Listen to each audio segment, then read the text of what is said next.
అప్పుల బాధలు వెంటాడుతున్నాయా? అయితే 6 JVR వారి జాతిరత్నాలు ధరించండి. హాయ్ హలో నమస్తే, వెల్కమ్ టు మనం టీవీ. నేను మీ సాయి. ప్రస్తుతం మనతో పాటు సీనియర్ జర్నలిస్ట్ కట్టా కార్తిక్ గారు ఉన్నారు. అన్నతో మాట్లాడతాం. అన్న నమస్తే. నమస్తే సాయి. మాజీ మంత్రి కాకాని గోవర్ధన్ రెడ్డి గారి అరెస్ట్ గురించి మనందరికీ తెలిసిందే. నిన్న వాళ్ళ కుమార్తె పూజిత గారు ప్రెస్ మీట్ పెట్టి కూడా మాట్లాడడం జరిగింది. హైకోర్టులో కానీ సుప్రీంకోర్టులో కానీ మాకు బెయిల్ నిరాకరించలేదు, ఒక చిన్న ఎర్రర్ వల్ల మిస్టేక్ జరిగింది, దానివల్ల ఇలా మొత్తం చూస్తున్నాం పరిణామాలు. అది కాకుండా మా నాన్న ప్రజల మనిషి, ప్రజలతో జీవించే మనిషి, ప్రాణాలు సైతం లెక్క చేయకుండా కరోనాలో చాలామందికి సేవలు చేసిన మనిషి అని చెప్పి నేను మాట్లాడడం జరిగింది పూజిత గారు. దీన్ని ఎలా చూడొచ్చు అంటారు? ఇప్పుడు సొంత కుటుంబ సభ్యులు మీడియా ముందుకు వచ్చి మా కుటుంబ సభ్యుడు అవినీతి చేశాడు, అరాచకం చేశాడు, అక్రమం చేశాడని ఎవరు చెప్పుకోరు. తప్పు చేసినప్పటికి కూడా మావాడు చాలా మంచివాడు, అమాయకుడు అనేటువంటి ప్రయత్నమే చెప్తారు, ఆ మాటలే చెప్తారు. అలానే వాళ్ళ కూతురు కాబట్టి సహజంగా తండ్రి గురించి బ్యాడ్గా చెప్పదు కాబట్టి ప్రజానాయకుడని మంచివాడని కావాలని అరెస్ట్ చేశారని సహజంగా అలా చెప్పే ప్రయత్నం చేస్తారు. అలానే చేస్తారు వాళ్ళు. కానీ సరే, అతను ప్రజానాయకుడు, మాజీ ఎమ్మెల్యే, మాజీ మంత్రి, దాంట్లో ఎవరికి భిన్నాభిప్రాయం లేదు. కానీ అక్రమం చేశాడా లేదా, అక్రమ మైనింగ్ జరిగిందా లేదా, అక్రమ మైనింగ్ ద్వారా 100 కోట్ల రూపాయలు కొల్లగొట్టాడా లేదా, పేలుడు పదార్థాలు పర్మిషన్ లేకుండా కలిగి ఉన్నాడా లేదా, అక్కడ ఉన్నటువంటి గిరిజనుల్ని బెదిరించాడా లేదా, ఇది కదా పాయింట్స్. ఈ పాయింట్స్ చెప్పకుండా చుట్టూ తిప్పి చెప్పడం వల్ల ఉపయోగం లేదు. చెప్పాల్సిన పాయింట్ అక్రమ మైనింగ్ జరిగిందా లేదా, పేలుడు పదార్థాలు కలిగి ఉన్నాడా లేదా, గిరిజనుల్ని బెదిరించాడా లేదా, ఇవి నమోదైనటువంటి ఆరోపణలు, అభియోగాలు. ఈ అభియోగాలకు సంబంధించి వివరణ ఇచ్చే ప్రయత్నం చేస్తే ఇట్స్ గుడ్. అలా చెప్పకుండా ఈ పాయింట్స్కి ఆన్సర్ ఇవ్వకుండా ఇంకేం చెప్పినా దానివల్ల ప్రయోజనం ఉండదు. సరే, మా నాన్నకి ముందస్తు బెయిల్ తిరస్కరించబడలేదు అంటే ముందస్తు బెయిల్ అయితే రాలేదుగా, తిరస్కరించబడిందా లేదా పక్కన పెట్టు, ముందస్తు బెయిల్ అయితే కోర్టు ఇవ్వలేదు కదా, కాబట్టి అరెస్ట్ చేసుకునే అవకాశం పోలీసులకు ఉంది కదా. నిజానికి ముందస్తు బెయిల్ తిరస్కరణ గురైంది అంటే ఇతని మీద ఉన్న అభియోగాలకు ప్రాథమిక ఆధారాలు ఉన్నాయని కోర్టు నమ్మిందని అర్థం. సరే, దానికి ఏదో ఎర్రర్ వచ్చింది అందుకే రిజెక్ట్ అయిందని తను చెప్పుకుంది వేరే విషయం. కానీ ఒక విషయం గమనించాల్సింది, ఏ తప్పు చేయనప్పుడు మీ ఫాదర్ 55 రోజులు పరారీలో ఎందుకని ఉన్నాడు? ఇప్పుడు తప్పు చేయనోడు పరారీ పోవాల్సిన అవసరం లేదు కదా. అందులోనూ రాంగ్ లొకేషన్స్ పెట్టుకొని ఎందుకు తిరగాల్సి వచ్చింది? యాప్ల ద్వారా, ఒక 2 యాప్ల ద్వారా కుటుంబ సభ్యులతో chatting, video calls, audio calls ఎందుకు మాట్లాడాల్సి వచ్చింది? డైరెక్ట్గా మాట్లాడొచ్చు కదా. ఫోన్ స్విచ్ ఆఫ్ ఎందుకు పెట్టుకోవాల్సి వచ్చింది? ఎవరికి కాన రాకుండా ఎందుకు తిరగాల్సి వచ్చింది? ఆంధ్ర, తెలంగాణ, కర్ణాటక, కేరళ ఇలా 4 రాష్ట్రాల్లో ఎందుకు చక్కర్లు కొట్టారు?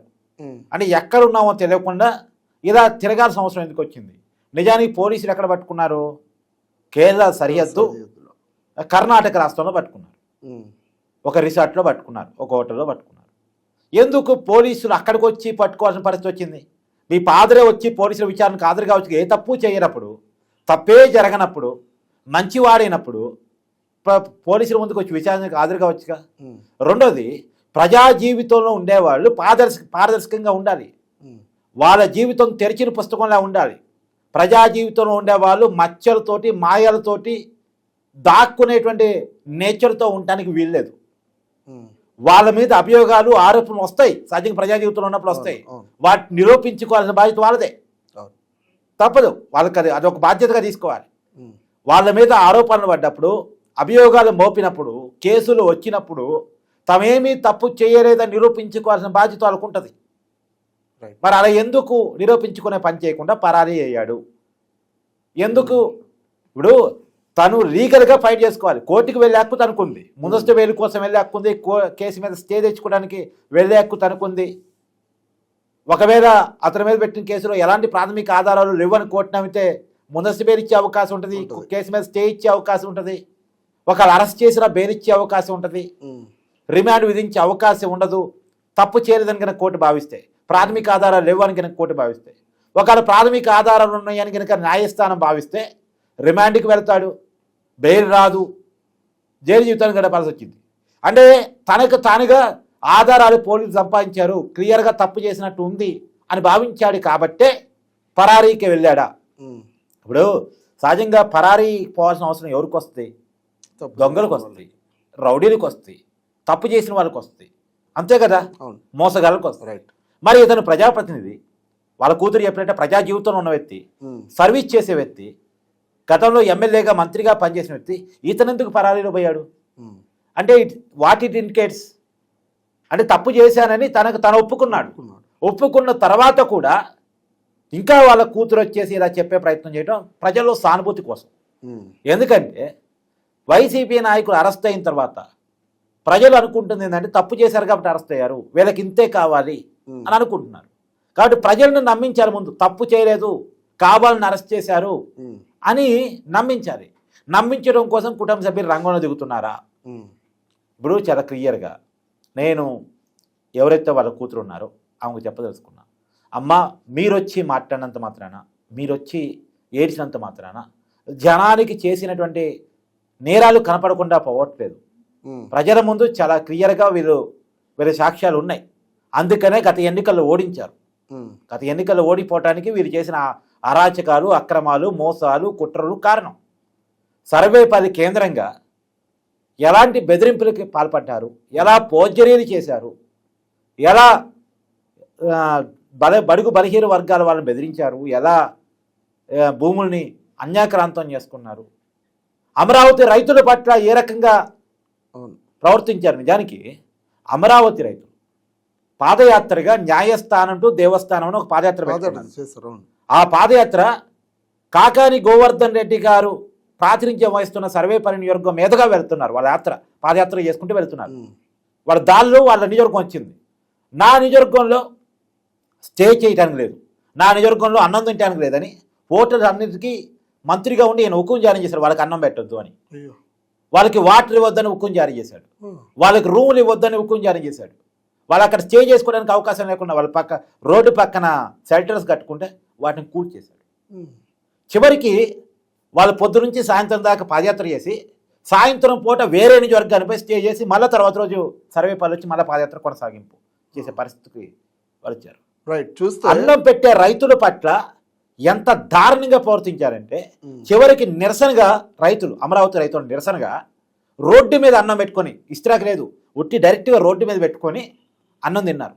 అంటే ఏమి దొరకని ఇస్త్రాకులు కూడా అమ్మనిట్ల వాళ్ళకి, వాళ్ళు వండుకున్న అన్నాన్ని రోడ్డు మీద వేసుకొని తిని నిరసన చెప్పారు. ఇలా చేశాడు కాకాని గోవర్ధన్ రెడ్డి అని. అన్నం పెట్టే రైతన్నని అన్నం తినేయకుండా చేసినంత పాపాత్ముడు కాకాని గోవర్ధన్ రెడ్డి అని ఆ రోజుల్లో అమరావతి రైతులు ఆరోపించారు. ఏం తప్పు చేశారు వాళ్ళు? ప్రజాస్వామ్యంలో పాదయాత్ర చేసుకునే హక్కు ఉంది వాళ్ళకి, దేవుణ్ణి కాలినడకను వెళ్ళి దర్శించుకునే హక్కు ఉంది వాళ్ళకి. మేము కాలినడకను దేవుణ్ణి దర్శించుకోవడానికి వెళ్తున్నాం, న్యాయస్థానం నుంచి మొదలు పెట్టినాం, పాదయాత్రగా కాలినడకన పోయి దేవుణ్ణి దండం పెట్టుకుని వస్తాం.